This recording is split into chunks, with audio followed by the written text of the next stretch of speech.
go live. We haven't recorded. We go live all the time. We need to record some more. I know. We need more coot. We need more stuff. I want more views. I want people to watch us play the gay sex games. I know, me too. That seems to be the only thing people want to watch. Yes. I also bought another thing today. It's like the first thing I bought in like 7 months. Not really. I've been doing my best to try and save my money, so at least I'll have some money for the trip. I mean, I have money. Plus, and Mary Beth sent me $100 check if Mom ever fucking cashes it. So that'll be in my checking, so I have extra money there. There we go. Anyway, I bought the Les Miserables 25th anniversary in concert for $4.99. Ooh, fun. By the way, hi, Amelia. Hello. I do enjoy. It's so funny. It's probably one of my most. I mean, I watched it. I mean, I love Les Miserables, but I don't know. It's weird because the 25th anniversary for me is one of the best and worst of the concerts because I really enjoy it as a whole, but I really, really hate the people they got to play Javert and Jean Valjean. Oh no, and those are two really big. Those are literally the main roles. Well, I mean, they're literally the most important male characters. It was literally the protagonist and the antagonist of the entire thing. Yeah. I don't like the way they sing. I don't like their voices. And they're not like some randoms they got. Norm Lewis was on the Broadway revival for a good number of years before they got him to do that. And Alfie Bowie's like an opera singer or something. He does work. They even brought him back because apparently they also did this. I didn't know this. Well, I knew it happened because I looked it up. But they did this. I don't know if it already happened or I know it's happening. I feel like it already happened because it said 2019. They did sort of an all-star version at the Hollywood Bowl. I'm trying to think of like I'm looking it up to see when it was. Musical. There we go. Productions. No. I'll let you look this up. I need to plug in my laptop.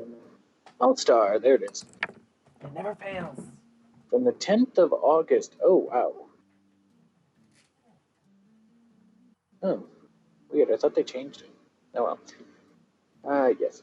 From the 10th of August to the 2nd of December 2019, the musical was performed as a stage concert version at the, I can't pronounce that, at the West End during the refurbishment of the adjacent Sondheim Theater, where the original London production had been running and will be home to the West End revival from December 2019.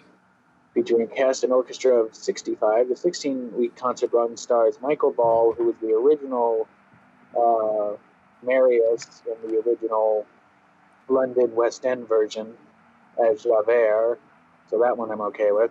Alfie Bowie, same guy from before the 25th anniversary as Jean Valjean. Carrie Hope Fletcher, I don't know who that is, as Fantine. Matt Lucas, who played Baronator, also in the 25th anniversary version, coming back to reprise. John Owen Jones. 3 performances a week.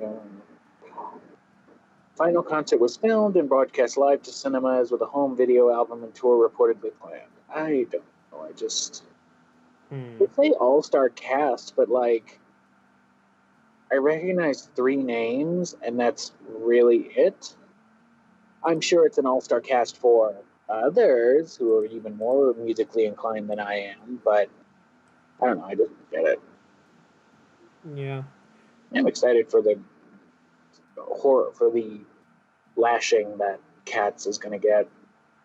Because I saw Musical Hell saying, like, somebody asked her, like, so what kind of video is this going to be? It's like, oh, this is not going to be a little thing. This is going to be huge fucking high. If you want to, I assume I don't know if she was being jesting, but I submitted and hopefully if you want to do it too, I submitted our talents. I'd be like, I'm looking for co-hosts, cameos. This is going to be a big ass one. And I said, I'll do it. We'll do it. Yeah. I said, I'll do it. I'll do a cameo. I'll tell you how bad it is. I know how bad it is. Let us talk too. If it's like this big ass 30-minute video with like 17 different people, like a whole bunch of people just be like, yeah, it was bad. And I'm gonna be like, yeah, let us do it. We're here. Let 2 gays dragcast. We want to tell you how shitty this was. Anywho, I'm talking too much. Let's move on to the actual game. Yes, yes. All right. So we need to talk with the parrot, right? Are we doing that now? Or, hold on. Yeah, I mean, we're at the boathouse. We need to do Okay. some... Yeah, that's right. Yes. I have to load up turn about goodbyes. Yes, turn about goodbyes. But I think I'm thinking on page 2. Or part 2, I should say. Mm-hmm. Questioning Maya, Gordy, Missile, Doggy. God, that was fun when we got to mess with the dog. Yeah. Search warrant. Doggos. A lot of hearts. No, that's karma. But we're too far. Oh, okay. Beeping. Let's come back later. Woods, Lotta, Meg. Okay. Pasta, Keith, Nick, blah, blah, blah, blah, blah. Okay, we talked to, what does it say right now? Wow, what an amazing parrot that is. Okay, let's see. Talk. It's under examine for the parrot. Examine. Oh, okay, that helps. Examine, parrot. Wow, what an amazing parrot that is. Good morning. Hello. He ignored me. And then,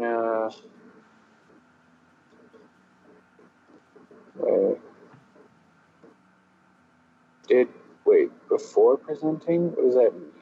Oh. Alright, you forgot me? You gotta call her name first. Yes. Okay, so this is before we present the attorney's badge. Because after this, we gotta present her name. Polly, how you been? Hello, Squeak. Or Squawk. Squeak, turning into James Mansfield. Say? Yeah, I know. Neat. So the parrot's name is Polly. Parrot added to court record. Too bad. Yeah. Too bad all she can say is hello. Oh, Polly can say lots of things. You just need to know the secret words. What kind of weird old person voice are you trying to do? I don't know, but I'm just rolling with it. Okie dokie. Her secret words. Secret words. Alright, what do I do now? Let's talk.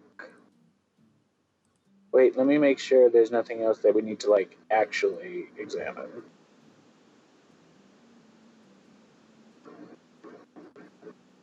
No, we're good. Let's talk. Okay. Do we need to, present our park badge or whatever? No, let's talk, because some of these say before presenting attorney's badge, so let's talk first, and then we'll present to get different things. Alright, the pasta restaurant. The pasta shop? Yeah. To think the wet noodle will live on when I'm gone. My father started it, you know. So that makes you two the third generation. Meg. Yes. Tomorrow, we'll start on the secrets of dough tossing. Ooh, dough tossing? You too, Keith. Yes? You'll be the best pasta wrangler the West has ever seen. Pasta wrangler? The West? Isn't pasta from Italy? Meg! Yes? You know the best pasta's always been made west of the Rockies, don't you? Right, of course. Everybody knows that. Right, of course. Everybody knows that. Yeah, literally, Nick. Huh? How long do we have to keep this all in the family charade? This old man must know something about the murder. We're not leaving until we find out what that is. Alright, let's see. Let us talk about Polly. Polly. Huh? My memory's gotten worse of late. That's why I just tell everything important to old Polly here. Everything important? I wonder. Polly, what's the number to the safe? 1228! Squawk!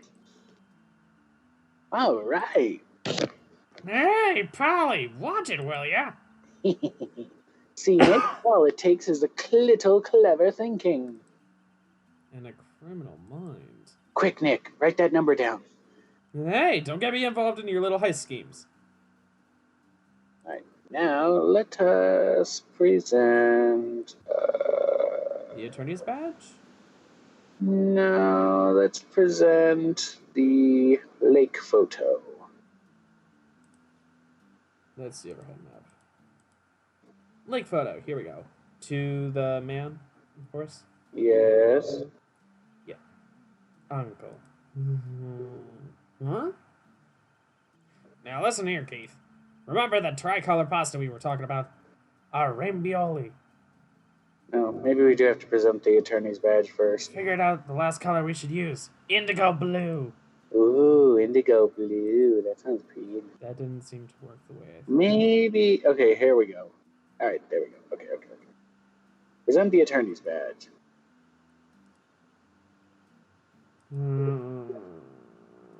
Huh? Huh? Okay. That a lawyer's badge? Yes, it is. I don't believe it. This old guy is the first person to recognize my badge. I get it. Huh? Hey, yeah, I got you figured out now.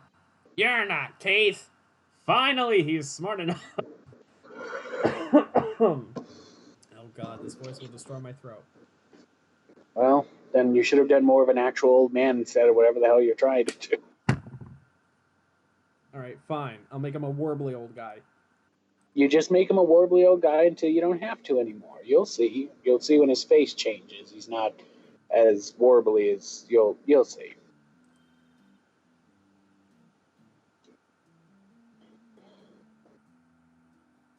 Babe, Maya has lines. Hold on. Give me a second. Anyway, let's see. Leave that. Come on. Stop it. There we go. And I'm not May. Oh no, Nick. Now's our chance to clear things up. Sir. No, I'm not Keith. And I'm not Meg either.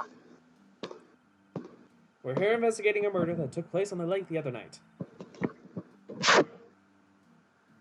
Please help us, Obi-Wan Kenobi. You're our only hope.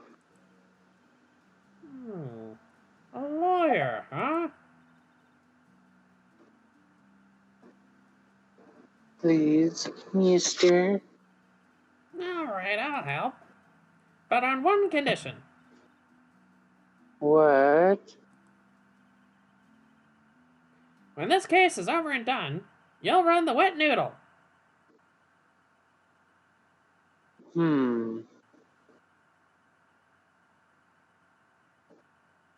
Let's do it. Promise to run the noodle?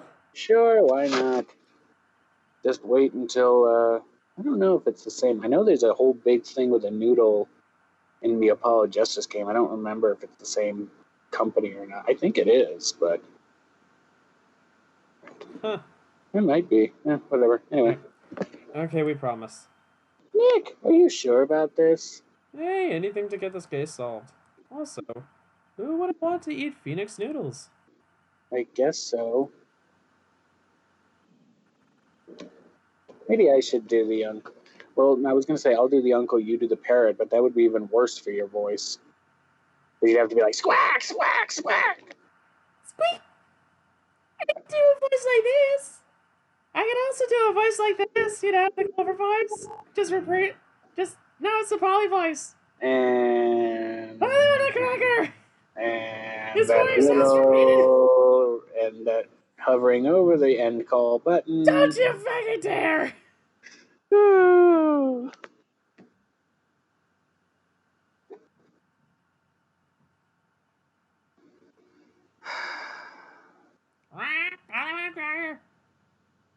Now, Oh. Fine, I'll continue doing Uncle. oh boy. Yes, my boy. Good. No, my God. Wait, didn't I just say? You too, Meg. Yes. You bring a tear to your old man's eye, you know. Now, what was that you wanted to know? Speak up, Polly. Hello, hello, squawk. Now he's talking to the bird again. How do we get him to talk to us? Now do we present the lake photo? Yes. Present. Yep, I've seen this. You know something about this, sir? Keith. Yes. It's okay. You can call me Dad. Dad. You know something about this? Yep. The other night, out on the lake.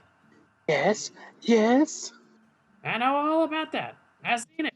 What? Tell us what you saw, you stupid old man. Well, I suppose. Since you're talking over taking over the shop and Taking all. over the shop, yes. All right, time to talk about what you saw. What you saw? I forget the time, but it was pretty dark outside. Probably 9 a.m. You're saying that way too fast. You gotta be. I forgot the time, but it was pretty dark outside. Probably night. Yep. You gotta, especially that, because it's not. It's yep. Like he's either really, Yep. he's really southern, or just really, or just like somebody sitting on the porch telling a story, just be like, yep. There were some big old bugs on the farm. Yep. Then I heard this bang outside.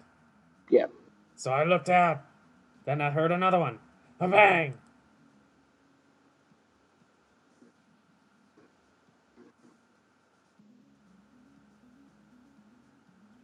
Yes. A little while later, Okay. the Thank boat you. comes back. When a young man walked by my window here, he was muttering something to himself. Yeah. What did he say? Yeah. I forgot. I'll remember tomorrow by quick time, promise. I don't know if there's anything else. Maya has lines. I do. Where? Uh, let's see. Oh, we need to know earlier than that. You know what? Huh? Little Terry was just here. Terry? Yeah, that kid next door. You always used to make him cry, remember? He was wearing this tattered old coat. Got himself some whiskers growing on his face. Must be talking about Detective Gumshoe. He comes up and tells me to come down to court tomorrow. Really? Somehow, I don't think we're going to get much useful information from this guy. Maya, maybe we should be leaving. Oh, I think you're right. Oh, wait. I had one more question. Huh? Come on. There. Hold on. I had a piece of hair in my mouth. Gross. Polly, have we forgotten something? Squawk! Don't forget DL6. Squawk! He What knows did you about just that. say, Nick? One more time, Polly? Don't forget DL6. Squawk! What? DL6? Hey, mister, Dad. This is getting weird. Who is this old guy? Do do do do do do do. Okay, we're outside now. Yes, we are. Why would that bird Polly know about DL6?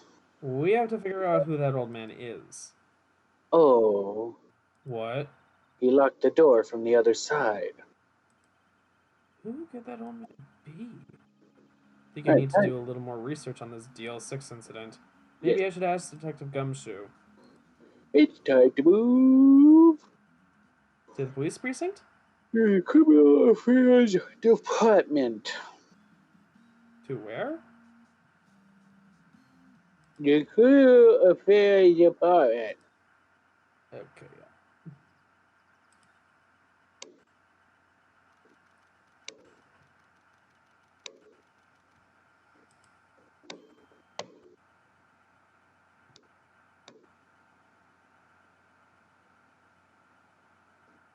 Gumshoe.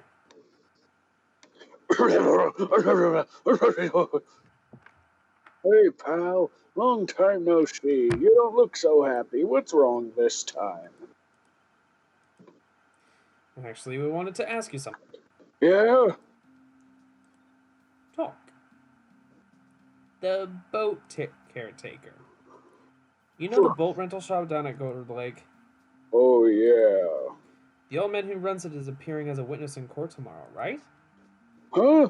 How'd you? That's just supposed to be top secret. Do you know who that old man is, Detective?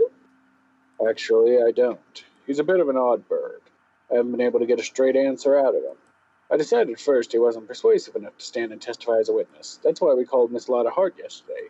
As for who he is, we have absolutely no idea. Sounds suspicious. The DL6 incident. Detective Gumshoe, please help us. Huh? We need to know about the DL6 incident. Oh, That was when Edgeworth's father died. I can't help but think it has something to do with this current case.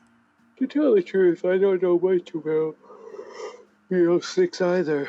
Mr. Edgeworth forbade us from reading the files, so I'm afraid I can't show them to you either, pal. What? However, if you can convince me somehow that DL6 incident is related to this case, well, I guess I consider opening the file up. Okay. Alright, now we present the parrot. We present Polly.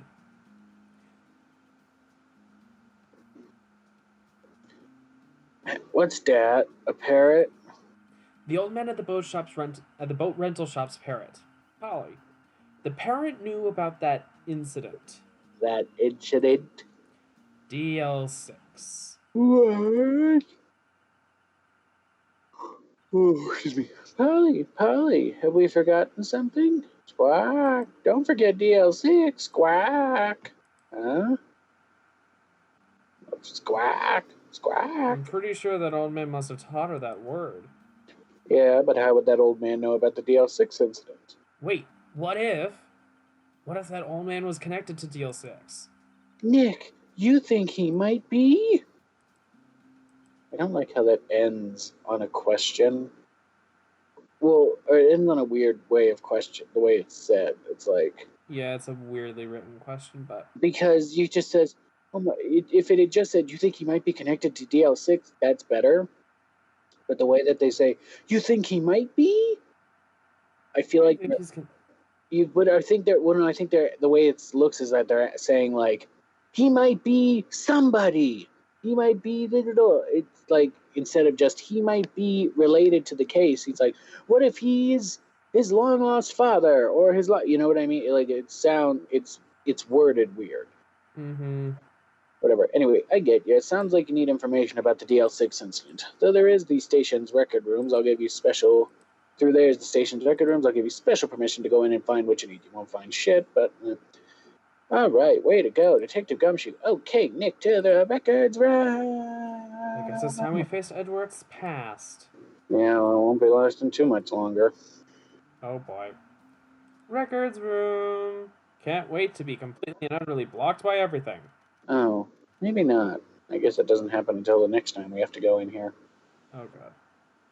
Oh well. Anyway, wow, it's amazingly dusty. 10 years of files and 10 years of dust, I guess. Let's find that DL6 stuff quick. 15 years ago, both me and Edgeworth were 9 years old. We were almost through with 4th grade when he suddenly transferred. Because of DL6? Nick, I found out where the file is. Oh, thanks. Just let me know what you want. Tired, babe?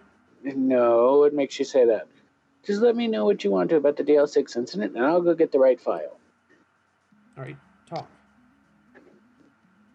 The case summary. Well, first I have to get a handle on the main facts, like a summary. Right, summary.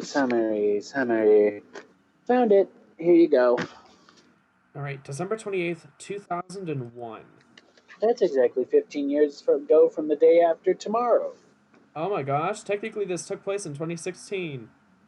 Oh yeah, I remember that being the whole thing. Don't you realize? Yeah, I was going to say, you forget these games. A lot of people. I mean, some realize it, some don't. These games take place in the 2020s. Oh my god. And well, I should say some of them. This game specifically takes place in 2016.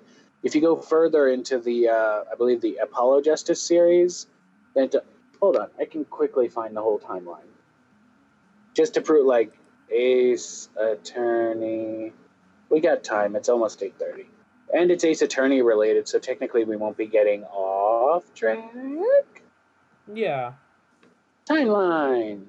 Thank you, Ace Attorney Wiki. I also use you for transcripts. Da da da da. The glory of a wiki. Basic reckoning, complications. Okay. I want to point out that this timeline goes all the way back to 200 BC. Lang Zi of Zhengfa spreads his philosophy of detainment through this country and starts an international network of connections. Because, the reason it goes back that far is some of the stuff. There are a couple of games that are Japan exclusive that basically, it's Ace Attorney, but it takes place in like the 1800s or even further back, feudal Japan, and it's supposed to be like a great ancestor of Phoenix, I believe. Huh. But let me just explain. Oh, actually, here's some, in particular, putting down the ages of characters. Yeah, obviously. But I was going to say, it says something about, the events of Professor Layton versus Phoenix Ace Attorney are not given any date stamps within the game, so its placement on the timeline is somewhat debatable. However, the character designs and Maya's use of the word Zavari indicated it's sometime between October 2018 and April 2019. Some speculate that the reference to Hazakura Temple indicates after February 2019, but there's nothing in this reference to indicate that Phoenix had prior knowledge of the temple's existence. So, interesting.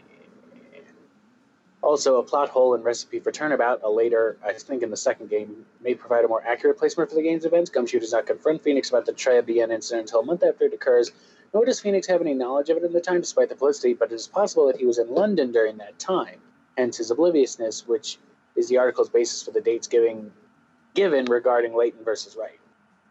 So, all right. It's also noted, I'm just saying all this because you played it, so you would want to know. It's noted with regard to Layton versus Wright that there's also conflicting information about when Isabella Cantabella ran away from home. Isabella herself claims in Chapter 3 that it was 5 years prior to the events of the game, but her father says in the epilogue that it was 4 years. It's possible that it was 4 full years ago, with the end of 5th approaching soon, and Isabella was approximating. Another possibility is that it was 5 years, but Cantabella failed to notice her absence until the first year. Wow, that's a bad parent. Due to his busy work schedule. With no evidence to confirm either way, however, the article shall be put to date as being 4 or 5 years earlier. Anyway, okay, if you want me to go through the whole thing, there's, like I said, pre-1830, 1830s, 1840s, 1850s, 1860s, 70s, 80s, 90s. Let's get to... Oh, God. Let's just go with the 90s. Well, hell, you get into the 80s and you still have people from D. Vasquez is born in 1982 or 3. Dick Gumshoe. Ooh, wow, Dick Gumshoe was born in 1986 or 7. Ooh, he's an older man. He's not that old. Older. I mean, compare that to Phoenix and Larry and other people who were born in the 90s. True.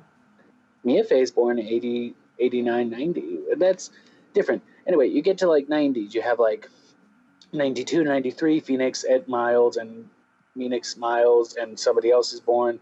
Larry's born in 1993 or 4 with a bunch of people. Oh, there's too much here. When the Sky is born, Phoenix Wright class trial occurs in 2001. Blah blah blah blah blah blah blah blah blah blah blah blah blah blah blah blah. Okay, so 2011 is when D. Vasquez. So we're going back to the first or second case? No, second case. D. Vasquez joins Global Studios. Manuel is killed by Jack Hammer, accidental, but his death is covered up. That's in 2011. At this point, Apollo Justice. Oh, who cares about Apollo Justice? He has no merit yet. It's like 7, 8, 9 years later. 3-day trial limit is impeached. Until trial code. Espella runs away. Oh, that's different. That's Army buff. Because here we go. 2016. Okay. September 5th, 2016. Mia Fey is murdered by Red White. September 7th, the trial of Mia Fey for the murder. September 9th, trial of Phoenix Wright for the murder. October 15th. I want to point out this is all just a month after. Holy crap. 1 month after, Jack Hammer is killed in self-defense by V. Vasquez. October 18th to 20th is Will Powers, which was our last case. Thank you. December, Robert Hammond is... never mind, I'm not going to say anything, because that's actually a spoiler. Ha ha ha. I was going to say, is murdered by... Let me shut up. Catch. Trial of Myers Edgeworth for the murder of Robert Hammond. The trial of Myers for the murdery... Is that really a spoiler? So we know Miles is in the game, so he knows he's not going to be guilty. But I will say, he kind of has... It happens... It seems to happen for a lot of people. So he's going to get acquitted of Robert, and then he's going to put immediately back on trial for a murder of somebody else. Oh, of course. Because, oy vey. And then Mia Fey leaves Korean Village to continue expedient medium training. Then the next case takes place in 2017, which is the one we'll be doing, which is the trial of Lana Skye, where your partner is Emma Skye, who comes back in Apollo Justice, but that's Miles Edward travels abroad and then has his games.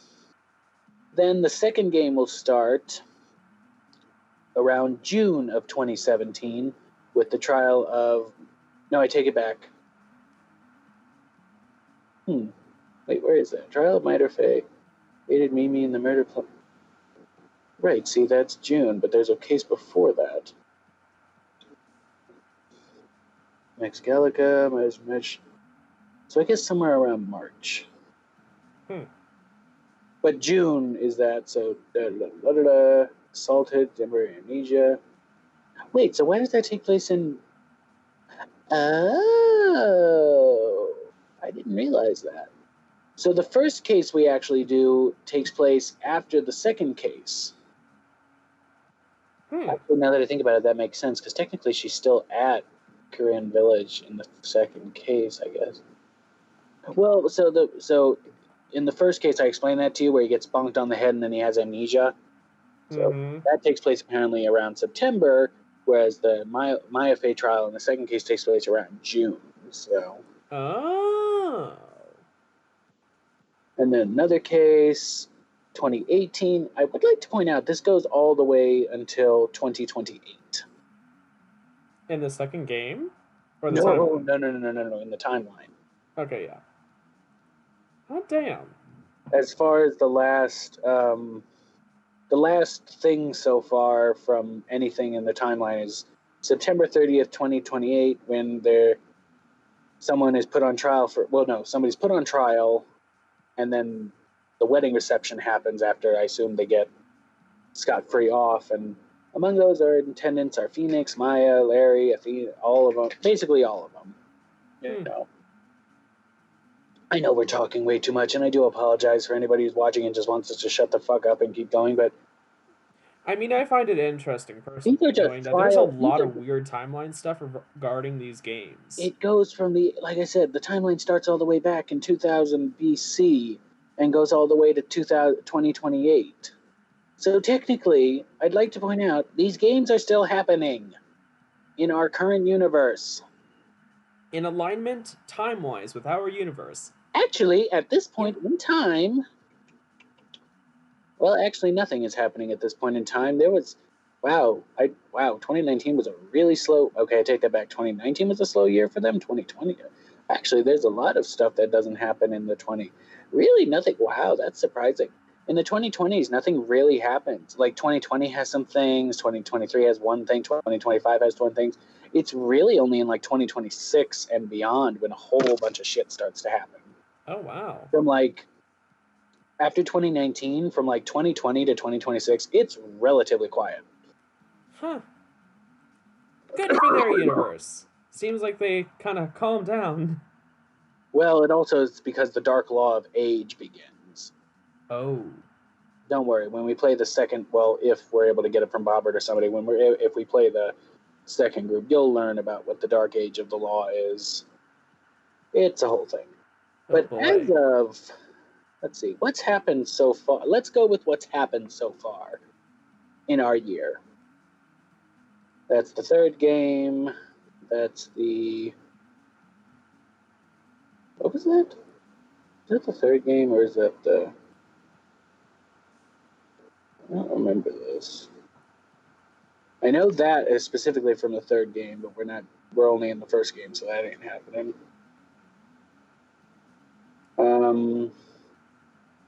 Trial of this person. Oh, no, that's too far. Misty Flippers, got it. Wait, why was he murdered? Why did she murder him? I don't remember that. So 2019, which is unfortunate because we're not going to get to it because we're only in the first game. So 2019 is where most of, not most of, because a lot of it is also flashback, but a good amount of it is where a lot of the third game takes place. Mm-hmm. Third and fourth, actually.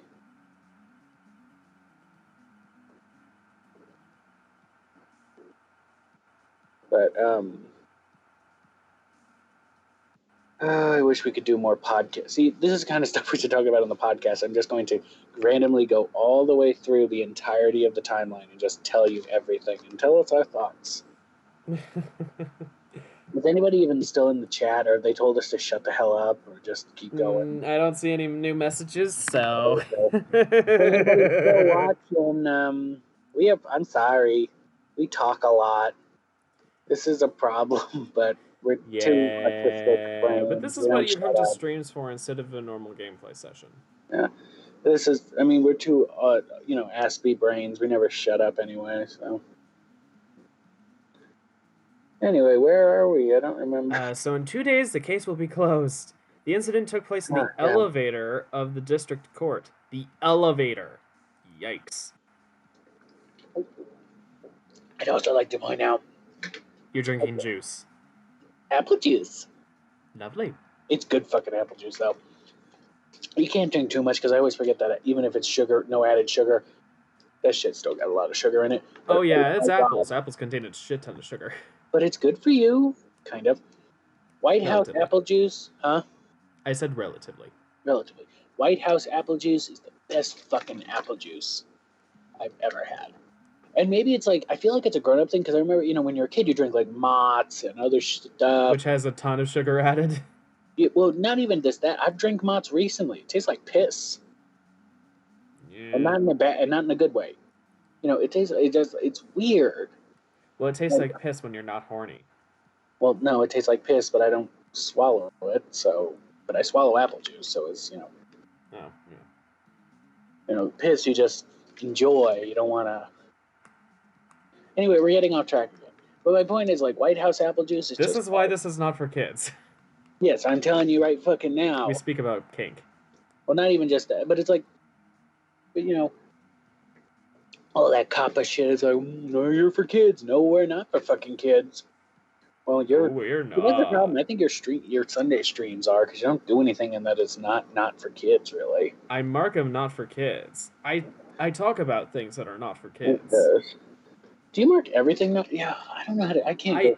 By default, I have it set up so that everything is not for kids. I have it set up like that, but that doesn't mean they will because I'm not going through each one of my videos.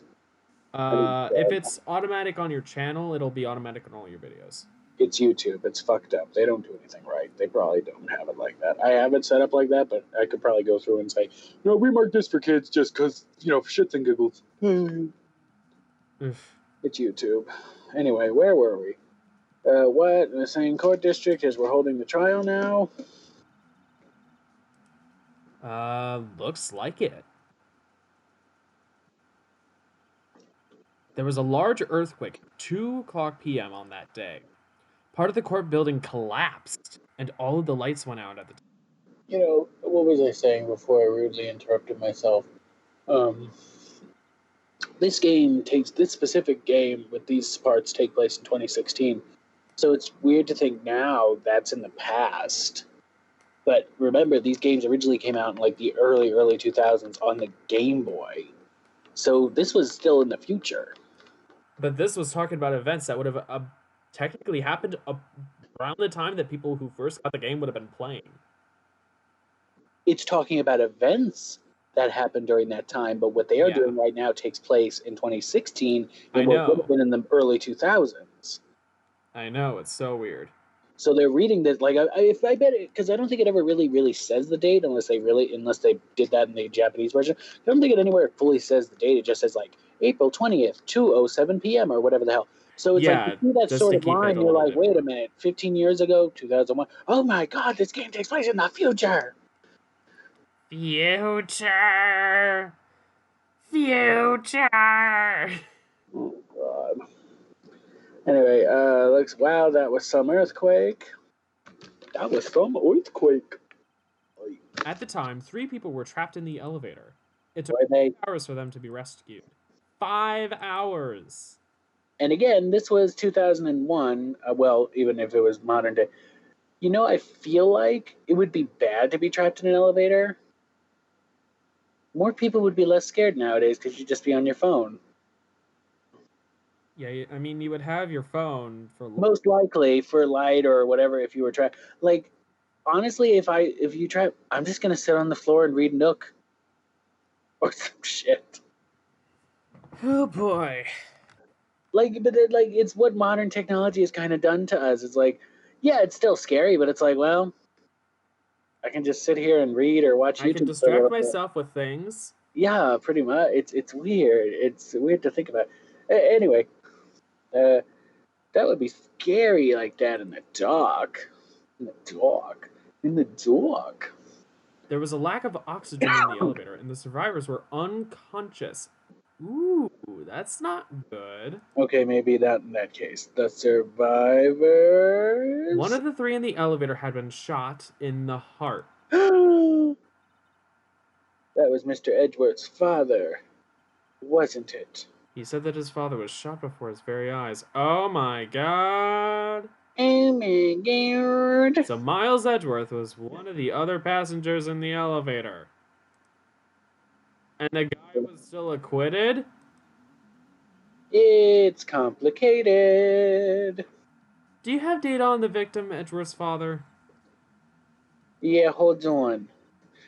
For some reason, I randomly wanted to. I'm gonna turn her into like a Jersey girl. A Jersey girl, but like, okay, so there's this great. I've explained Jackie Ivanovich and her Stephanie Plum series to you. I feel like. I think so. Yes. I need to make sure and I need to show you or read you some of those books because they're fucking hilarious. But the audiobooks are masterpieces. Specifically the unabridged ones, because there are certain ones. Most of them, at least nowadays, I think it's the same lady. I'm pretty sure her name is Lorelei King.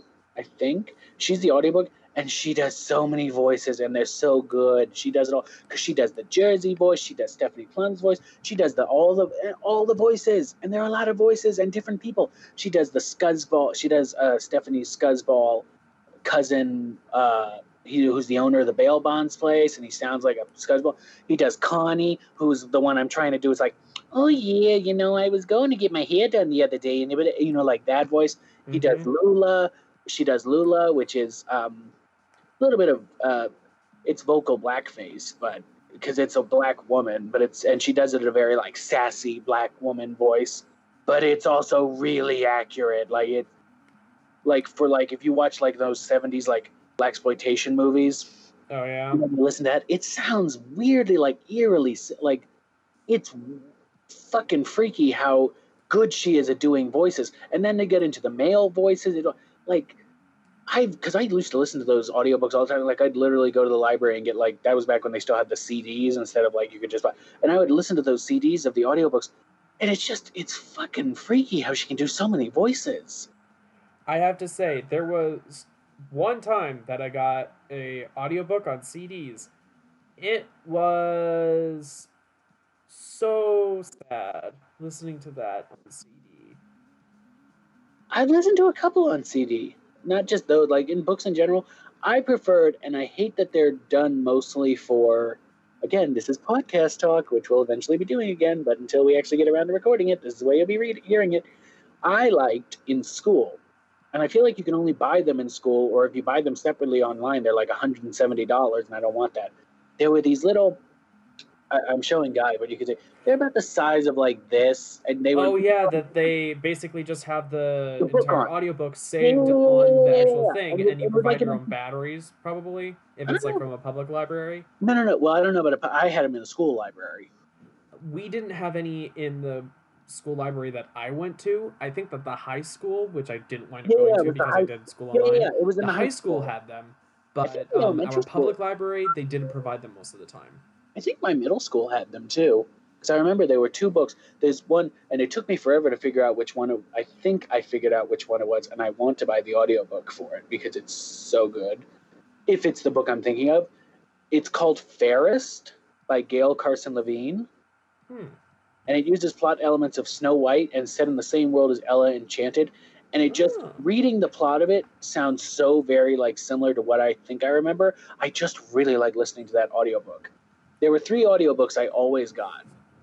It was that one, Inkheart, because I love listening to Lynn Redgrave read Inkheart.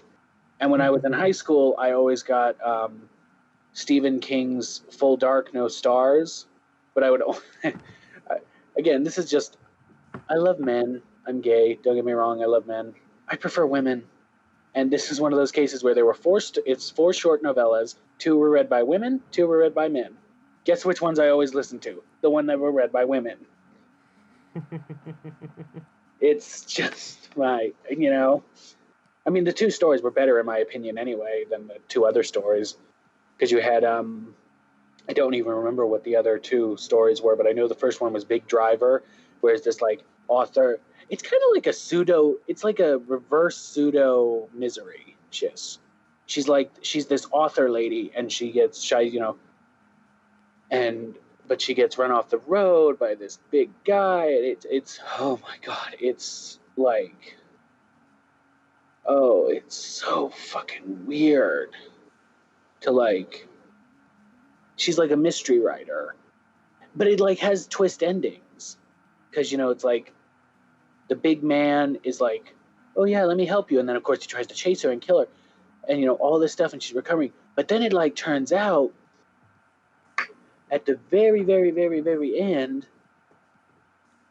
or not the very very end, but the big driver's mother is the person at the beginning of the book who had given her directions to go down the certain road that she had gone down to where Big Driver had like went and found her. Like she sent her down that way. Oh my god. So then it's like, oh my god. They were in cahoots the whole time? Yeah, and then she eventually does kill, I don't know, I think she kills both of them. Oh boy. Yeah, she does. She does, because she confirms that she was guilty of doing that, so she kills her, and then kills somehow Big Driver. Oh wait. Oh Lord. I'm sorry. She kills both of them. Because there's Big Driver and then there's Little Driver. Because Big Driver's like 6'6", but Little Driver's 6'6". Big Driver is like 6'9". Mm-hmm. So she killed both of them. But now she's overcome with guilt because she doesn't know if the bigger one actually did anything. She knows the little one definitely raped her, but she doesn't know if the Big Driver did anything. But then, luckily, she goes to the house to look for evidence, and then she does find evidence, so she feels better, and then goes home. This has now just become a book. We're talking about books. Yep. It did become a TV film, I remember that. Both of them, see, now that's something I will say. Both of the ones that I really liked both of the stories, and I really liked A Good Marriage and Big Driver were both made into oh my god, why can't I speak? They're both Films? made into like TV movies. Ah. Another one, they were both in the same year, I should say. Oh no, one was released theatrically and one was released as a television film. So, and then one, and the other one was, but the other one was made like, and then can't speak. One of the others that I didn't really read was made into a Netflix film, but like 2 or 3 years later. And by that time, the book came out in like 2010, and the first two, and The Good Marriage and Big Driver came out in like 2013, 2014. Mm-hmm. So, and the Netflix one didn't come out until 2017. So that's like 7 years after the actual book even came out. So, Uh-huh. why do we keep doing this? Anyway, I just remembered I have actually listened to 2 audiobooks on CD. Oh, God. One, I had to use a boom box in order to fucking listen to it, Oh and my it was like, no, because the CDs were not. There were 6 CDs for that one. For The Enchantress, the last book in the Immortal Secrets of Nicholas Flamel series, I think there were like 3 discs, and that's because CD technology was much better at that point. Jesus Christ! We really need to record a B and Smith show because we just keep talking. I know. Like, we talk and talk and talk so much during these damn streams. Can you imagine how many podcasts we could just record of us just randomly talk? Like, at least with the Dragcast, we specifically talk about shows and stuff. I feel like with the new B and Smith show, let's just talk about random shit. Whatever comes to our minds. That is our show to just talk about whatever for an hour or Yeah. 5 minutes or whatever. How about we both bring a topic to the table and then just Whatever from there. happens. Yeah. That works. Sweet. Let's do it tomorrow or tomorrow. Let's do it tonight. We need to record something. Either we do another coot or we do. Yeah. I want to record something so we can get it uploaded and be like, look, guess what? We've done more. Yeah. Especially with the fact that you're done with school for a little bit, maybe it'd be a good idea to get some recording done. Yeah.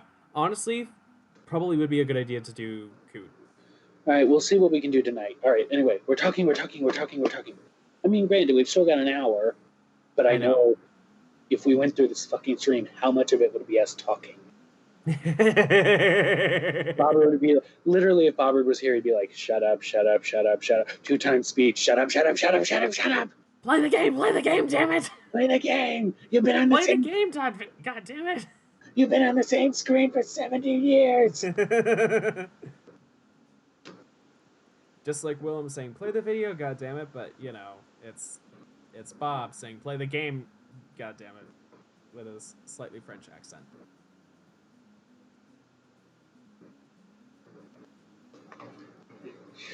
I always forget he's a little Frenchy. Remind me to make fun of him the next time we talk and just be like, "Hello, little French boy." Well, isn't he French Canadian? Okay, oui, eh? Quebecy. Oui, Quebecy, eh? Oui, eh? Oui, Quebecy, eh? I don't know. Anyway. Victim here, found it. Gregory Edgeworth, 35, defense attorney. If he were still alive, he'd be 50 now. He had lost that day's case in court and got in the elevator with his son, Miles. So, wait, where are we? There's someone else. Miles! Miles Edgeworth, of course. So he was on the elevator with his father. Uh-huh. From the angle of the bullet and other evidence, it could not have been a suicide. The murder weapon, a pistol, was found in the elevator. The pistol had been fired 2 times. Where have I heard that before? Sounds just like this current case. What's going on here? Suspect data! Got any data on the suspect in here? That would be the guy my mom got arrested. Hold on. This is it.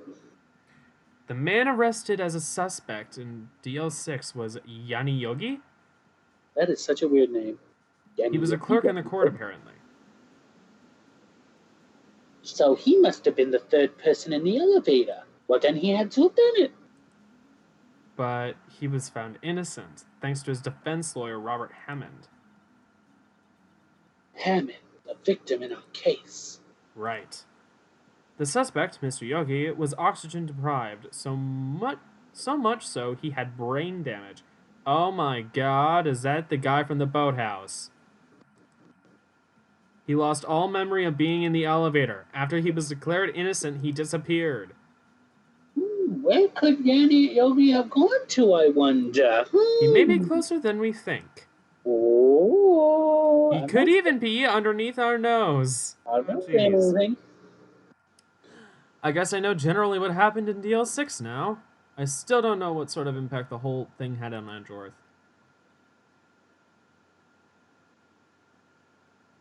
What? Oh, yeah. Nick, are we going to take the whole file? There's too much. We'll never get it out. You're right. How about we just take what we think we'll need? DL6 case file added to the court record. Right. That's probably all we'll be able to find here. Now, all that's left is the trial tomorrow. I wonder how Dad will do testifying in court. To be continued.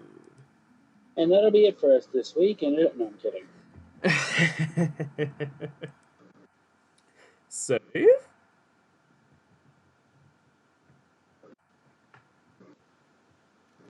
Alrighty, December 27th, 10 o'clock a.m., District Court, courtroom number 3. True. I'm gonna really quick... sound settings.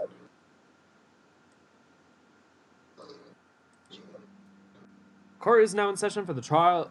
Court is now in session for the trial of Mr. Miles Edgeworth. Well, I'll take it. The defense is ready, Your Honor. Whatever.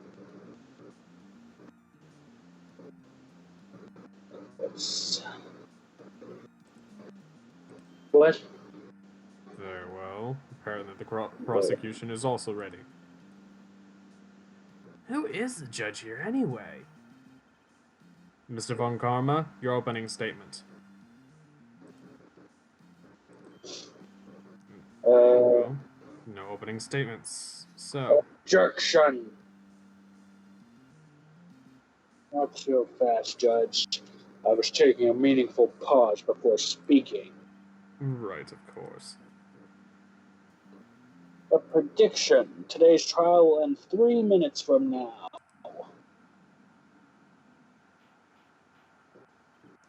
Order. Mr. Von Karma, what is the meaning of your statement just now? Bah, must you question everything? It'll be over in 3 minutes. We have no time to waste. I'll call my witness now. Right.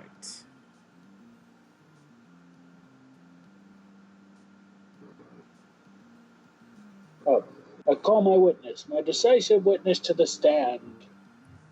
It's that mysterious boat shop owner.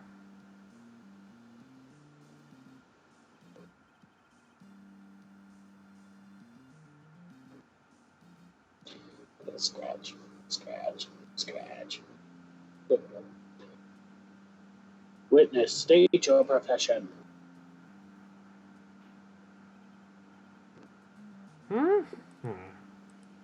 I am the proprietor of the restaurant, the Wet Noodle on Guard Lake. And I also write boats. The night of the incident, you were in the boat rental shop, correct? Yep. Yep, I was. Please testify. Testicles. Wait a second. You still haven't heard who this old guy is. Raise an objection or let it slide? Let's raise an objection. Raise an objection. Objection! Wait a minute. The witness hasn't stated his name yet. Objection. Because I did not ask him, Mr. Wright. Bah, I predicted this trial will end in 3 minutes. Stop asking trivial questions and cooperate. Yeah, right. The witness will state his name.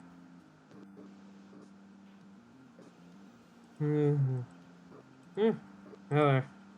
I'm not really sure yet. What do you mean? My memory. Your witness. Your Honor, the witness does not remember anything beyond the last several years. Ergo, he cannot recall his own name. He cannot recall, you say? Yes, but the incident in question took place 3 days ago. He can testify. Very well. Let's hear his testimony then, shall we? Witness? Night of the murder. It was the night of the 24th, just after midnight. Yeah. I was in the restaurant, where red boats as usual. Then I heard a bang. Then I looked out the window. When I looked out the window, I saw a boat just a-floating on the lake. Then I heard another bang. Just about then the boat comes back to shore, and a man walks by my window. Very well. I'd like to begin the cross-examination.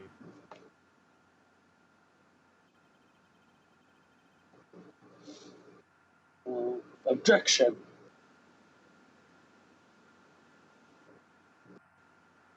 There is nothing to question in my witness's testimony. Ergo, no need for cross-examination. Besides, there are only 10 seconds left before our 3 minutes are up. Judge, your verdict now. Yes. Mr. Wright? Cross-examine a fucking course. Of course. What are you saying? Of course I'll cross-examine the witness. Very well. You will begin.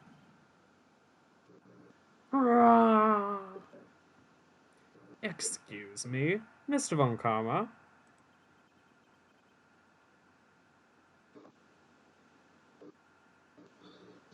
Sorry. 3 minutes just passed. I see. Well, then let's just take our time, then. You may cross-examine the witness, Mr. Wright.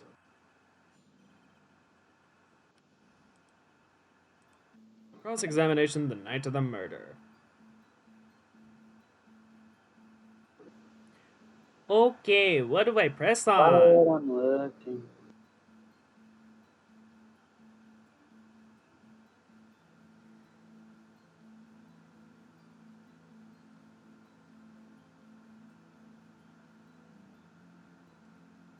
Press on just about the...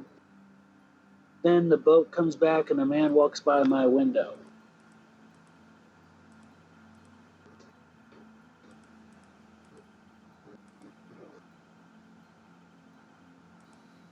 Hold it. Nicki Minaj? Nicki Minaj? Nicki Minaj. What? Minaj. Nicki Minaj? Nicki Minaj? Nicki Minaj? I love that.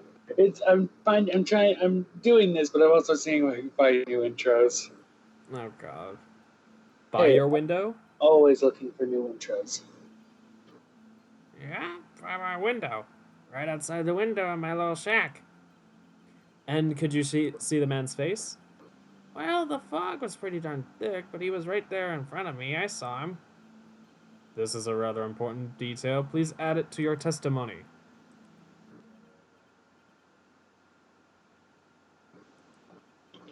I have a bad feeling about this. Now we hold it.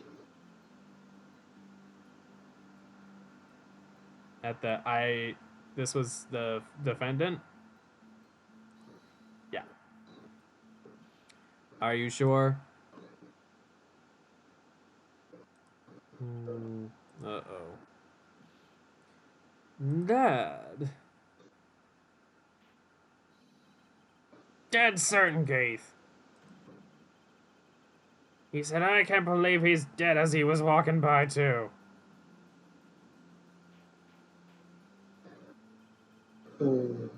Court witness, are you certain the person you saw was Miles Edgeworth? It was him, that Edgeworth boy.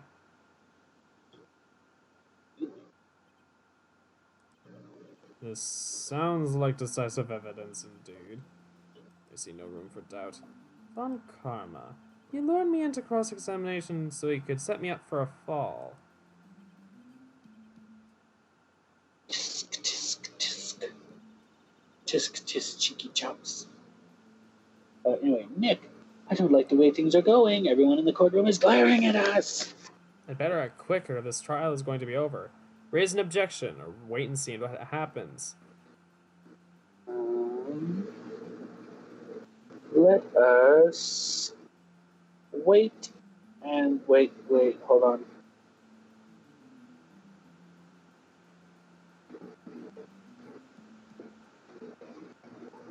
Let's just wait and see what happens. Wait and see what happens? Yeah. But how can I raise an objection without any proof? Judge, there is no room for doubt in the witness's testimony. I demand that you declare your verdict. The judge is lost in thought. What should I do? We're gonna wait and see what happens again. I can't see any room to raise an objection. I'll hold back and see how things develop. Nick, we have to do something. If we stay quiet now, Mr. Edgeworth will be found guilty for sure. It's no good. There's nothing I can do on this. Are you sure? To be honest, I don't know what to do anymore. Please, can you hear me, sis? Please, we need your help. Nick needs you. 3 minutes was perhaps too high an expectation. However, 15 minutes isn't bad. This must be a new record. Enough. The witness may leave the stand. This court sees no reason to further prolong the trial, nor is there any need for more time to decide the case against the defendant. This case is extremely clear. I see no room for misinterpretation of the facts. What? No! Humph. This court finds the defendant, Mr. Miles Edgeworth, Guilty. guilty. The accused will surrender to the court immediately, to be held pending trial at a higher court within a month of today's date. That is all. The court is adjourned. Just get the bad guilty ending, or... Wait! Who was that just now? Me! Except it's supposed to be your voice, but we'll see in a second. What? Larry? Oh, God. Oh, God, Larry. Now you get to do 3 and 7 voices all in a row. Oh, it's so much fun. What are you doing here? Listen, you gotta listen to me. I was there in the park the night of the murder. I wasn't sure about it until just yesterday. But today I remembered it. Remembered what? The gunshot. I heard it too. Order.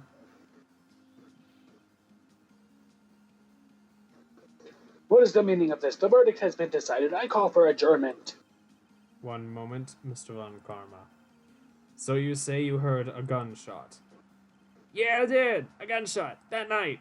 I was sitting here in the audience listening to the testimony. Then I realized something you said was different from what I remember.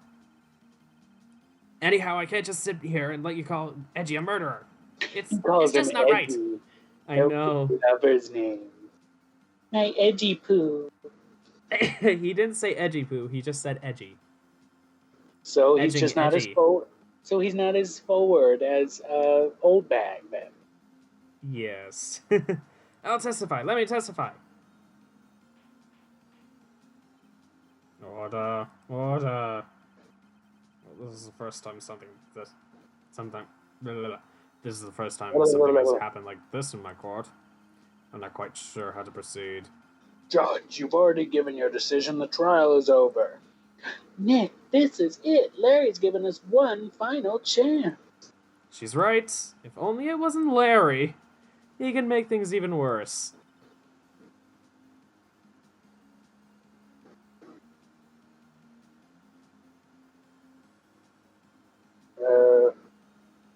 There we go. Mr. Edward was just guilty, Nick. It doesn't get any worse. You're right, okay. Your Honor, if there is another witness, it is our duty to hear him speak. Right here, right now.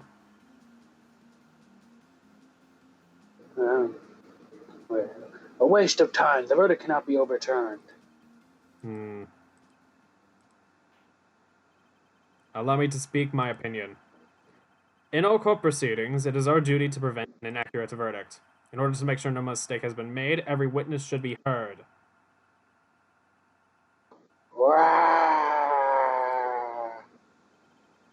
I withdraw my previous verdict of guilty. Mr. Von Karma, I order you to call this new witness to testify. Now. The court will adjourn for a 5-minute recess. After that, we will hear this new witness. Court is adjourned. December 27, 10:28 a.m. District Court, Defendant Lobby Number 2. That was too close. Sorry to keep you on the edge of your seat like that, Edgeworth. Edging Edgeworth. I've seen worse. Yeah, right, Edgeworth. You're sweating bullets. I just wonder what Larry plans to say in there. Larry was at the lake, right? Yeah. He said he went looking for the Steel Samurai balloon that flew into the lake. Oh, right. And he found the balloon and air tank that night. Yeah. Hey, Edgeworth.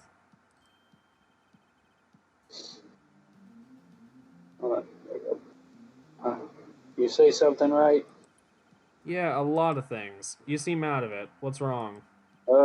Nothing. Why are your fingerprints on the murder weapon? What's that? Yeah, whatever. Oh, Mr. Edward, meaning I ask you, I don't care. Why are your fingerprints? I'm just gonna go straight for it. I'm not gonna be nice. Why are your fingerprints on a fucking murder weapon? Oh, when you fell into the lake, I went into a daze. I couldn't understand what had happened. I couldn't think straight. Then I saw the pistol lying on the floor of the boat in front of me. I picked it up without thinking. I didn't have a reason, really. I see.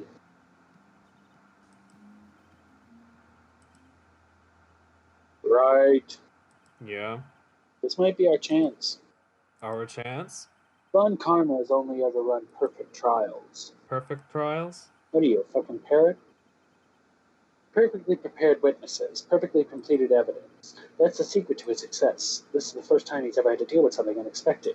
He's let someone he hasn't even talked to testify before the court, and that someone is Larry. What are you getting at?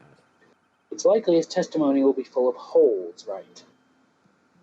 That's right, Nick. No 10-minute trial this time. We'll milk it for all it's worth. Hey, it was 15 minutes. 15! Everything depends on Larry now. Oh, God. Everything depends on the butts. If it smells fishy, it's the butts.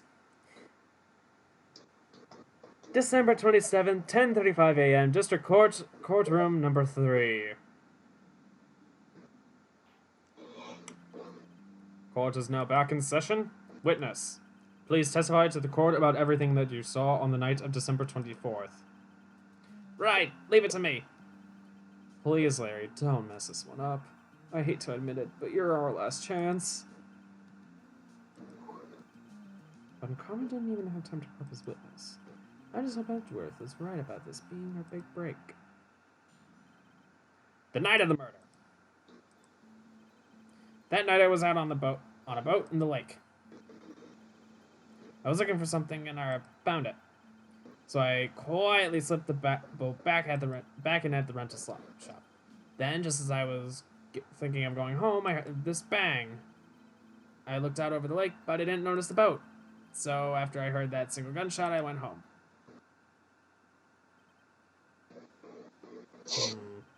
That was an unusually vague testimony even for this court. In any matter, Mr. Wright, you may begin your cross-examination. Yes, Your Honor.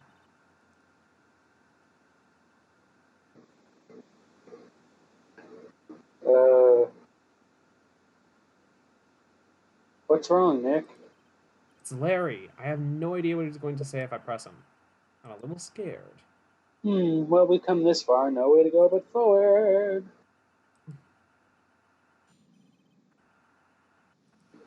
Alrighty. Press on which statements? We're not pressing on any fucking statements. We're gonna present Lotta's deposition on the very last statement.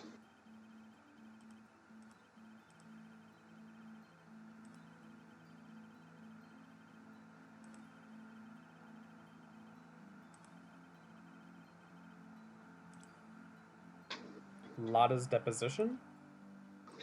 Yes. Objection! Oh, wait a sec, Larry.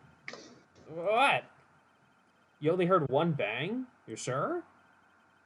That's what I said.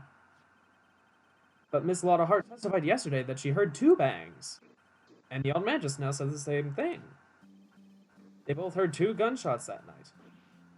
Huh? Were you even listening? Were you paying attention at all to what they said? Yo, Nick, please. Huh? You know, something's been bothering me. I'm a witness, see? I'm like a customer here. So you got to treat me nice and stuff, okay? Mr. Butts. What? You only heard 1 gunshot? Are you sure? Well, to tell you the truth, I'm not sure. Huh? Not sure? How can you not be sure? Yeah, well, I might have missed the other gunshot. I was, listening to something else. Something else? My radio, dude, on my headphones. His radio, dude, on his headphones. What?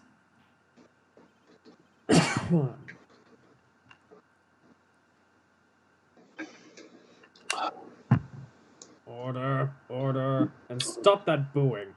Boo.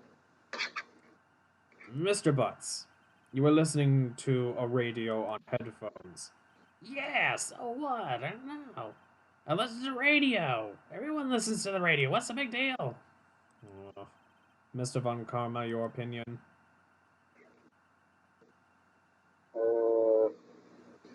Waste of time. I do not accept this witness nor his shoddy testimony. Well, Mr. Wright, should he continue the testimony? Let's continue. Your Honor, please allow the witness to continue his testimony. Nothing is more pitiful than a lawyer who doesn't know when he's lost. Very well, Mr. Butts. Please give your testimony and be sure to include details like your radio. Right, leave it to me. I wouldn't if there were any other way out of this, believe me. Oh boy. What Larry heard. It's lonely being alone on Christmas Eve. That's why I was listening to an Oliver Quest show on the radio, you see. I was listening to it, like, real booming loud, like, but I'm sure I heard that gunshot. I remember exactly what the DJ was saying when I heard it too. You were listening to your radio at a high volume? Yeah, what's a big problem? Can't a man listen to his radio in peace? Isn't this a free country? I truly believe Larry has no idea what the problem here is.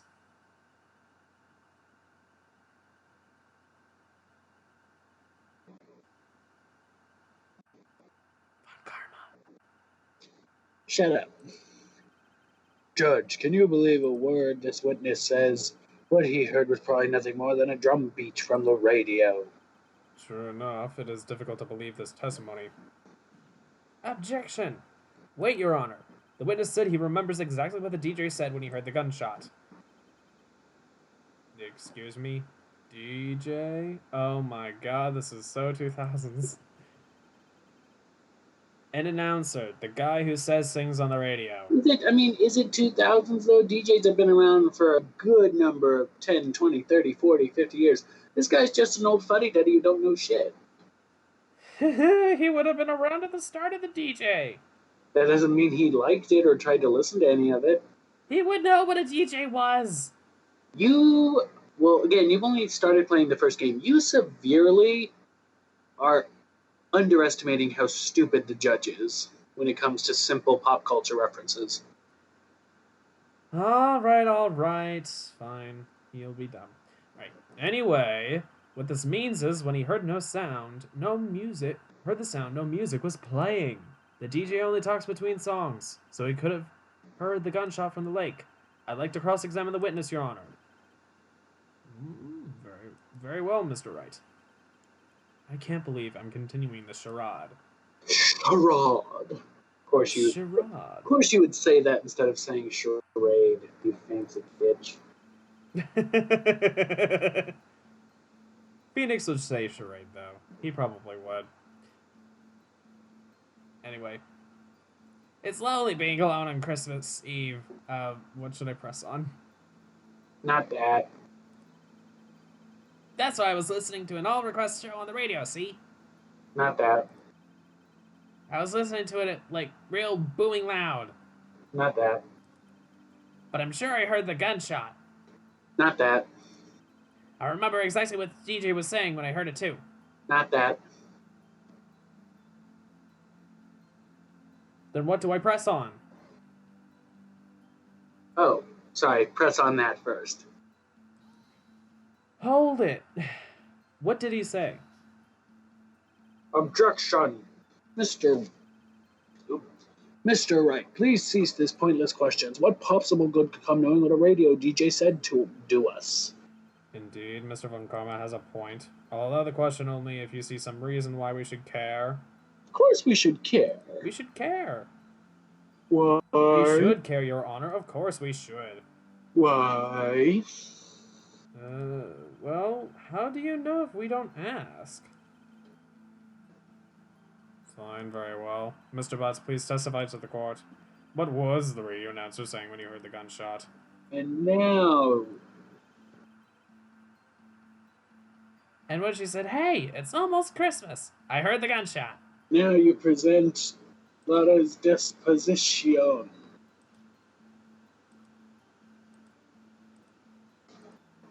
Lara's deposition. At, hey, it's almost Christmas? Yes. Okay. Larry, are you absolutely sure what you're saying is correct? What's with the face? You look scary, dude. Hey, if you're trying to scare me, you better... No, I don't scare that easy. Is something the matter, Mr. Wright? Your Honor, did you hear what the witness just said? The DJ said, hey, it's almost Christmas when he heard the gunshot. Indeed, and almost Christmas means it wasn't Christmas. Do you realize what this means? When he heard the gunshot, it was still Christmas Eve. That would seem to be the case, yes. But that contradicts the two testimonies we have heard so far, Your Honor. Both Miss Hart and the old man said it was after midnight when they heard the shots. In other words, when they heard the gunshots, it was already Christmas. This is a clear contradiction, Your Honor. Order. What does this mean? The two prior witnesses heard gunshots after midnight. However, this witness says he heard a gunshot before midnight.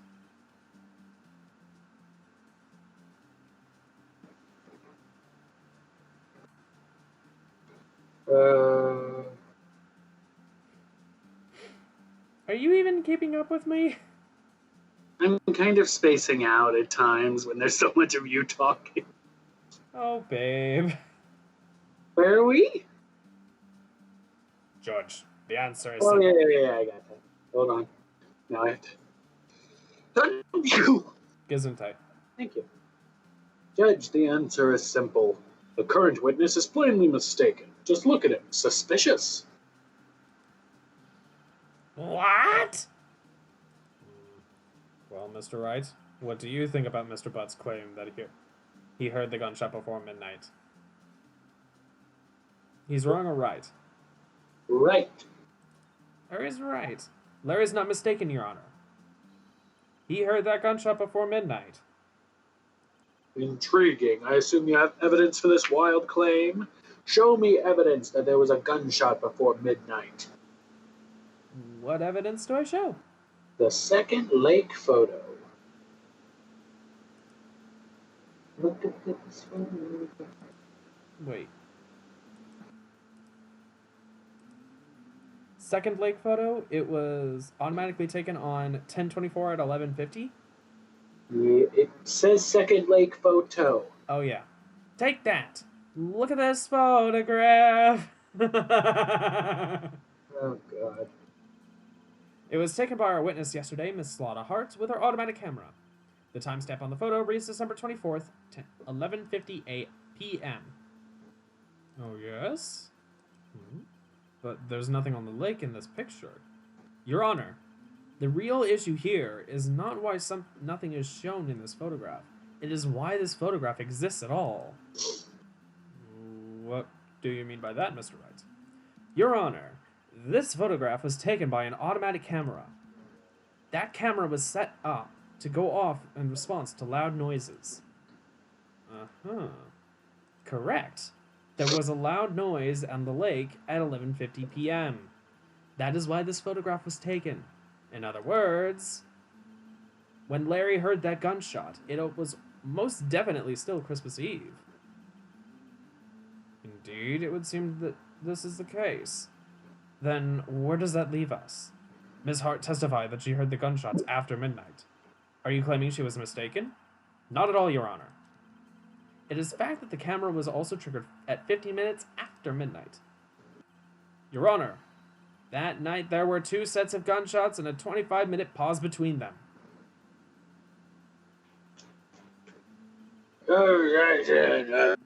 Why would this be? Don't fool, Judge. The camera was set to respond to loud noises. Yes? There's no proof that the loud noise at 11:50 was a gunshot. Why, the witness could have sneezed, triggering the camera. Hey, my nose was clear that night, man. Clear. Oh, God. Need to wet my whistle for all these voices. Well, Mr. Wright, there's no turning back now. Can you prove that the loud noise at 11:50 p.m. was indeed a gunshot? Please show the court evidence if you have any. And what would it be? Well, why don't you know what it would be?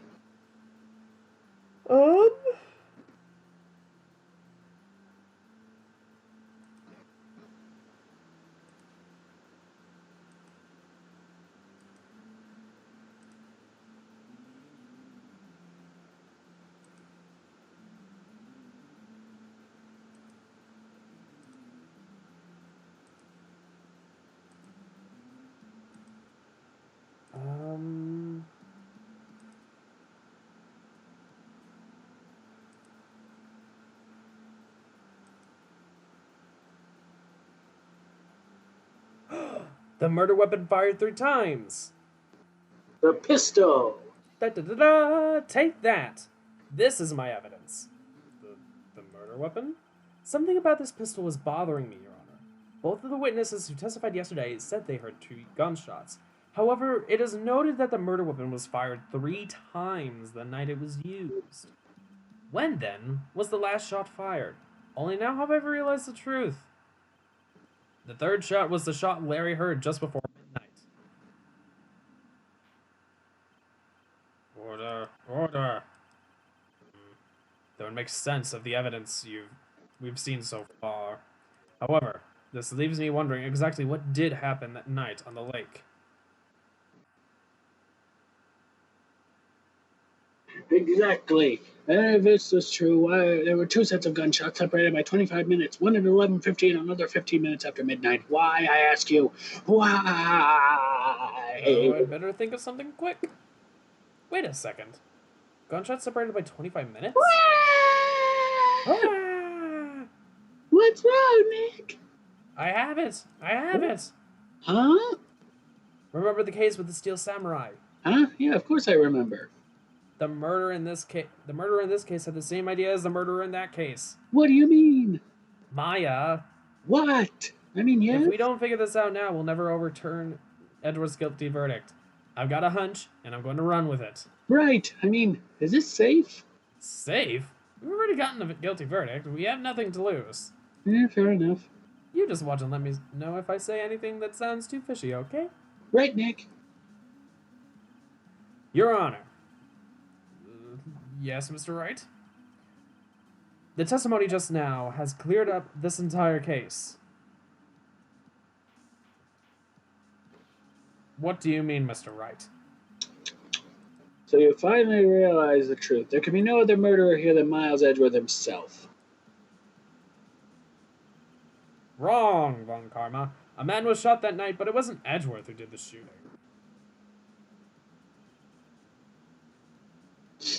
Listen, rookie. Take a deep breath and consider the facts. The time of the murder, one boat was on the lake. This was shown by the witness's photograph. The defendant Edgeworth and victim Robert Hammond were on the boat.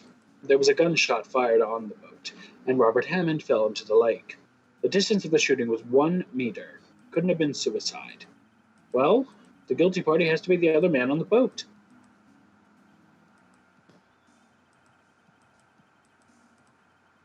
I admit this is hard to imagine any other possibility. Yes, but this assumes that the victim was shot at 15 minutes after midnight. What do you mean by that, Mr. Wright? We have photographic evidence of the time of shooting. Well, we have photographic evidence of the time of the shooting. The timestamp of the photo says 0015. But Larry heard a gunshot 25 minutes before that. Robert Hammond was killed then, 25 minutes before the shot on the lake. That's the only way that Edgeworth could be innocent.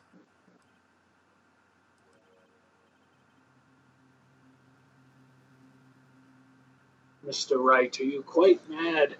Explain who is sitting on the boat. Edgeworth and the murderer? Maybe. Edgeworth and the murderer. Of course, it was Edgeworth and the murderer. After the murderer killed Robert Hammond at 11:50, he assumed the guise of Mr. Hammond and met Edgeworth.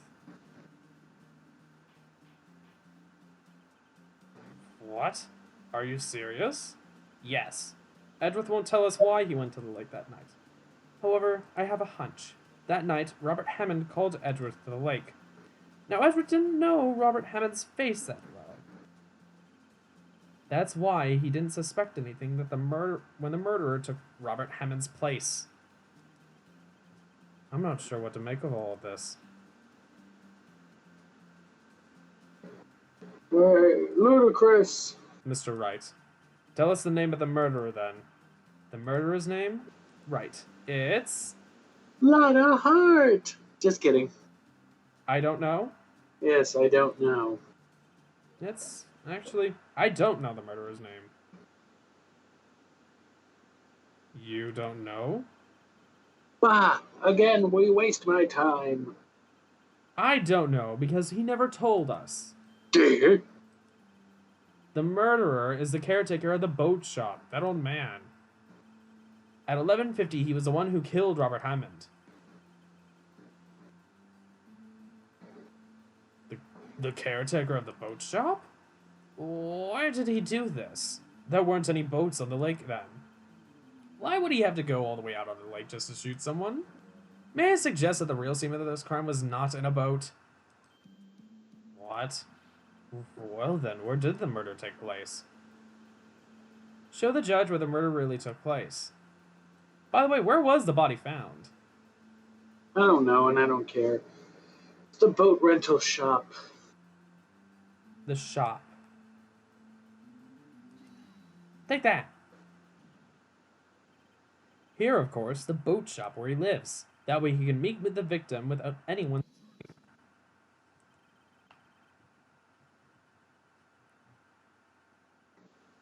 Do you have proof that the boat shop was the scene of the crime? Recall Larry's testimony, if you will.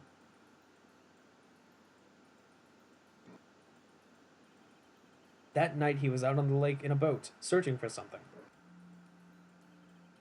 He finds it and returns the boat. Then, just as he's starting to head for home, he hears a gunshot. He heard a gunshot, Your Honor. even though he was wearing headphones at the time. In other words, the gunshot was very, very close by. And where would that be if he had just returned a boat? The boat shop. Mr. Wright, what happened that night on Gourd Lake? Please tell the court from the beginning. Yes, Your Honor.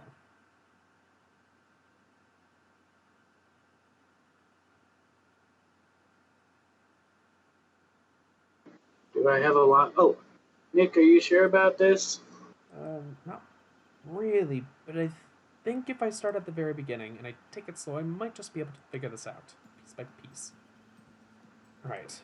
That night, the caretaker of the boat shop called Robert Hammond to his shop.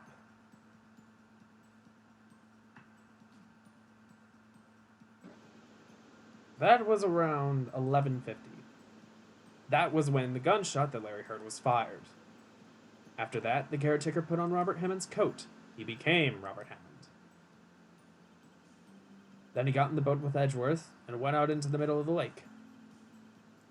Then, who fired the pistol on the boat, Mr. Wright? Edgeworth or the shop caretaker?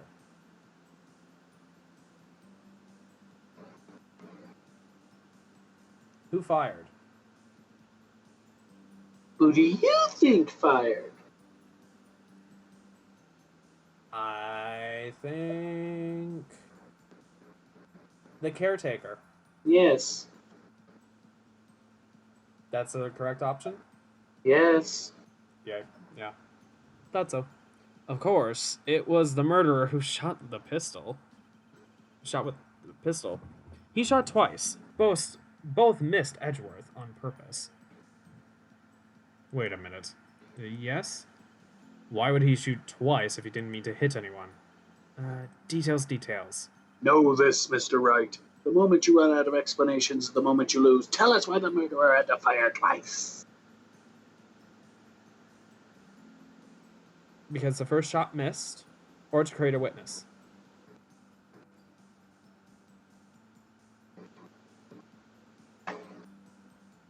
The first shot missed?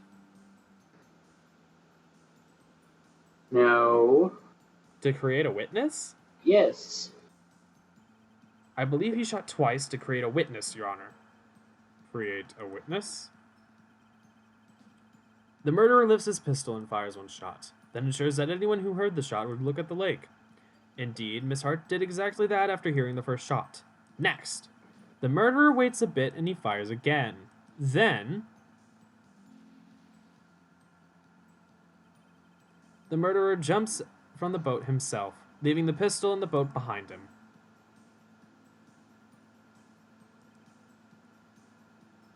I see. To someone looking from the edge of the lake, it would appear that one of the men on the boat had shot the other. The murderer didn't know about the automatic camera, of course. That's why he shot twice, to draw attention to the boat. Once he realized that, everything else falls into place. The boat shop caretaker swam back to his shop. Then he put Mr. Hammond's wet coat back on the body, and threw the body into the lake. This is what happened, Your Honor. These are the events that transpired that night on Gourd Lake.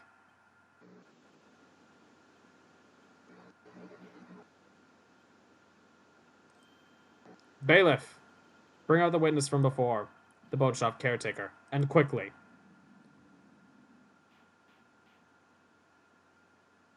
Ooh, boy. Very well. While we are waiting for the caretaker, I would like to ask the defendant, Miles Edgeworth, a few questions. Mr. Edgeworth, please take to the stand. Mr. Edgeworth, you heard what the defense has said.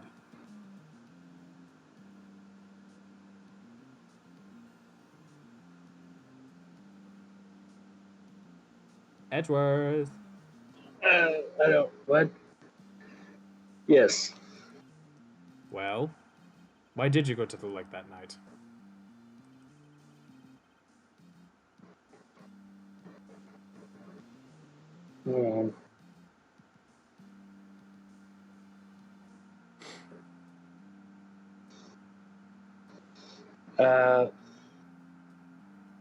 What Wright said was mostly correct. Astonishing show. Actually, several days ago, I received a letter. The letter was signed Robert Hammond. He asked me to come by the boat shop by the lake at midnight on Christmas Eve. He had said something very important to discuss with me. Something important?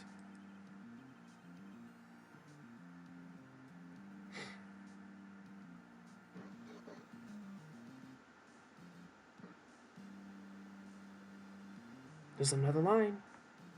I don't care. I'm talking. You don't want to talk anymore? No, I'm not done. I'm just talking to somebody else. Not Oh. important. I can do 17 things at once. Okay, babe.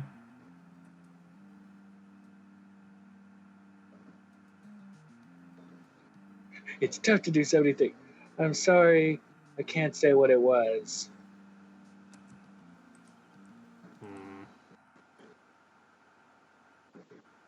Your Honor, sir! Bailiff, we are conducting a trial here. I ask that you remain quiet. The witness has disappeared. He isn't at the boat shop either. What? What should I do? Find him, quickly. We cannot allow him to get away. Oh, boy.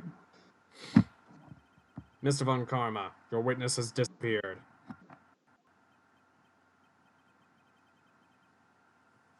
Well, I mean, whose fault is that?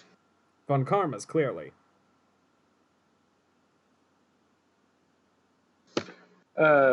Anyway, a search warrant has already been issued. It goes without saying that I cannot declare a verdict under the circumstances. I will extend the trial until tomorrow, the final day allowed. I request that the police department utilize all its forces to find that witness. Am I understood? One more thing. Just who is that boat shop caretaker? I think his identity has become very important to this trial. I want him, and I want to know who he is. Very well. Court is adjourned.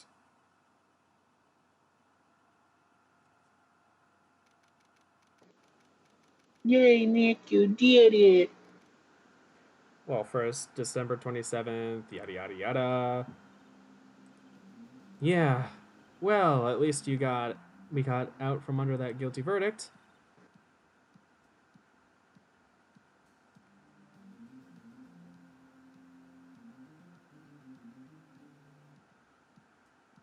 Okay. Yeah, I know.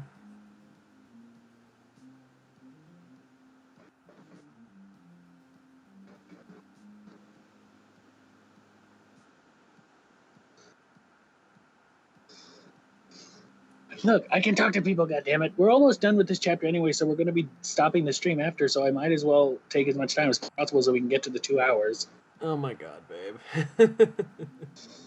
It's literally after this conversation that this chapter is going to be over. Anyway, at least we got it. What about Larry? That was something else. Even Montgomery didn't know what to do with his testimony. Larry really helped us out. Sure, once I sifted through his unique testimony. Still, he did save us. I just wish our cases weren't so down to the wire all the time. I know what you mean. Sometimes I feel like it's on us on trial instead of our clients.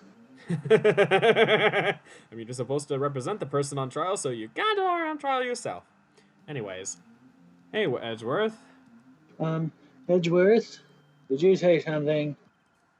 You don't look so pained. I mean, you're probably going to get off the hook. You could try to smile a little. Oh, right. I'm sorry, but I fear it's not over for me yet. What do you mean?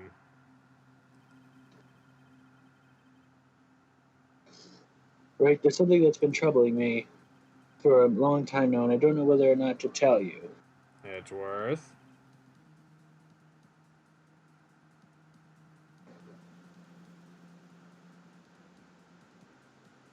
Oh, there's still a little time left. I want to tell you. Get it off my chest, but I love you. I can't make up my mind. What is this about Edgeworth? The nightmare I've had. A memory of a crime. That I committed. A crime you committed? A memory of a murder. Dun dun dun! To be continued. Dun, dun, dun. TV. Your excuse. All right, save.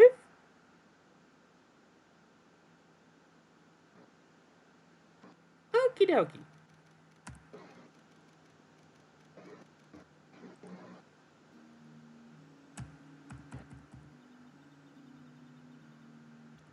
All right, well, I have to save and suspend play. Yes. Alrighty, that should do it. Should it though? I mean, it should. Should it though? Ay, ay, ay. Hey, I'm just saying, man.